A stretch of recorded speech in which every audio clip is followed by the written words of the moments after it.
The oracle that Habakkuk the prophet saw. How long, Lord, must I call for help and you do not listen, or cry out to you about violence and you do not save? Why do you force me to look at injustice? Why do you tolerate wrongdoing? Oppression and violence are right in front of me. Strife is ongoing, and conflict escalates. This is why the law is ineffective and justice never emerges. For the wicked restrict the righteous, therefore, justice comes out perverted. Look at the nations and observe, be utterly astounded. For something is taking place in your days that you will not believe when you hear about it.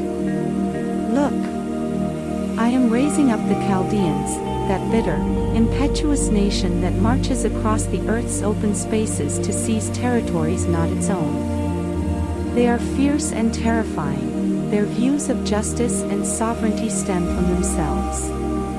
Their horses are swifter than leopards and more fierce than wolves of the night. Their horsemen charge ahead, their horsemen come from distant lands. They fly like an eagle, swooping to devour. All of them come to do violence, their faces are set in determination. They gather prisoners like sand. They mock kings, and rulers are a joke to them. They laugh at every fortress and build siege ramps to capture it. Then they sweep by like the wind and pass through. They are guilty, their strength is their God. Are you not from eternity, Yahweh my God? My Holy One, you will not die. Lord, you appointed them to execute judgment, my rock, you destined them to punish us. Your eyes are too pure to look on evil, and you cannot tolerate wrongdoing. So why do you tolerate those who are treacherous? Why are you silent while one who is wicked swallows up one who is more righteous than himself? You have made mankind like the fish of the sea, like marine creatures that have no ruler. The Chaldeans pull them all up with a hook, catch them in their dragnet, and gather them in their fishing net. That is why they are glad and rejoice. That is why they sacrifice to their dragnet and burn incense to their fishing net, for by these things their portion is rich and their food plentiful. Will they therefore empty their net and continually slaughter nations without mercy? I will stand at my guard post and station myself on the lookout tower. I will watch to see what he will say to me and what I should reply about my complaint. The Lord answered me, write down this vision, clearly inscribe it on tablets so one may easily read it. For the vision is yet for the appointed time, it testifies about the end and will not lie. Though it delays, wait for it, since it will certainly come and not be late.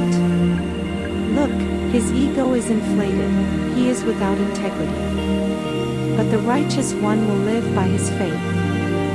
Moreover, wine betrays, an arrogant man is never at rest. He enlarges his appetite like Sheol, and like death he is never satisfied. He gathers all the nations to himself, he collects all the peoples for himself. Won't all of these take up a taunt against him, with mockery and riddles about him? They will say, woe to him who amasses what is not his, how much longer, and loads himself with goods taken in pledge. Won't your creditors suddenly arise, and those who disturb you wake up? Then you will become spoil for them.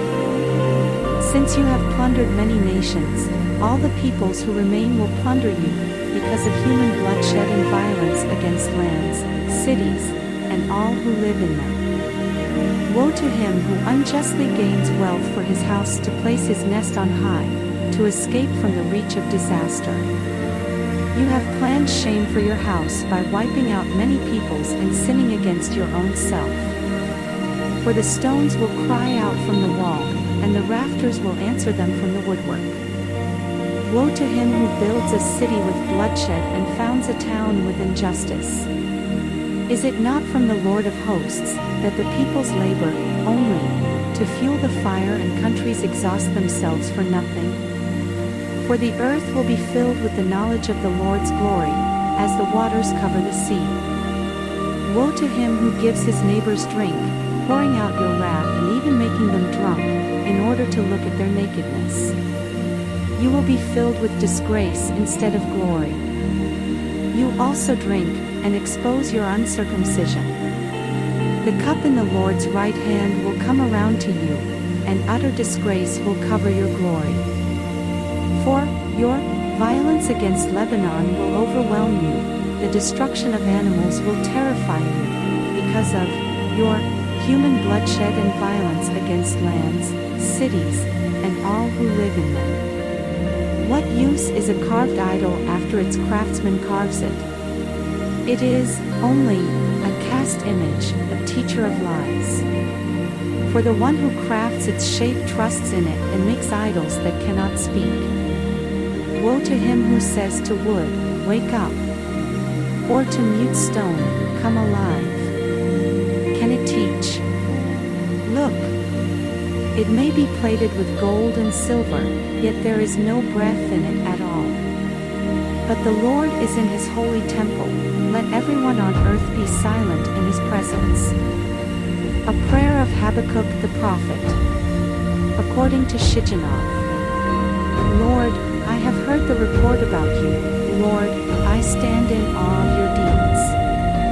Revive your work in these years, make it known in these years. In your wrath remember mercy. God comes from Teman, the Holy One from Mount Paran. Selah, his splendor covers the heavens, and the earth is full of his praise. His brilliance is like light, rays are flashing from his hand. This is where his power is hidden. Plague goes before him, and pestilence follows in his steps. He stands and shakes the earth, he looks and startles the nations. The age-old mountains break apart, the ancient hills sink down. His pathways are ancient. I see the tents of Cushan in distress, the tent curtains of the land of Midian tremble. Are you angry at the rivers, Lord? Is your wrath against the rivers? Or is your rage against the sea when you ride on your horses, your victorious chariot? You took the sheaf from your bow, the arrows are ready to be used with an oath. Selah, you split the earth with rivers. The mountains see you and shudder, a downpour of water sweeps by. The deep roars with its voice and lifts its waves high. Sun and moon stand still in their lofty residence, at the flash of your flying arrows, at the brightness of your shining spear. You march across the earth with indignation, you trample down the nations in wrath. You come out to save your people, to save your anointed. You crush the leader of the house of the wicked and strip him from foot to neck. Selah. You pierce his head with his own spears, his warriors storm out to scatter us, gloating as if ready to secretly devour the weak. You tread the sea with your horses, stirring up the great waters. Habakkuk's confidence in God expressed. I heard, and I trembled within, my lips quivered at the sound. Rottenness entered my bones, I trembled where I stood. Now I must quietly wait for the day of distress to come against the people invading us. Though the fig tree does not bud and there is no fruit on the vines, though the olive crop fails and the fields produce no food, though there are no sheep in the pen and no cattle in the stalls. Yet I will triumph in the Lord, I will rejoice in the God of my salvation. Yahweh my Lord is my strength. He makes my feet like those of a deer and enables me to walk on mountain heights.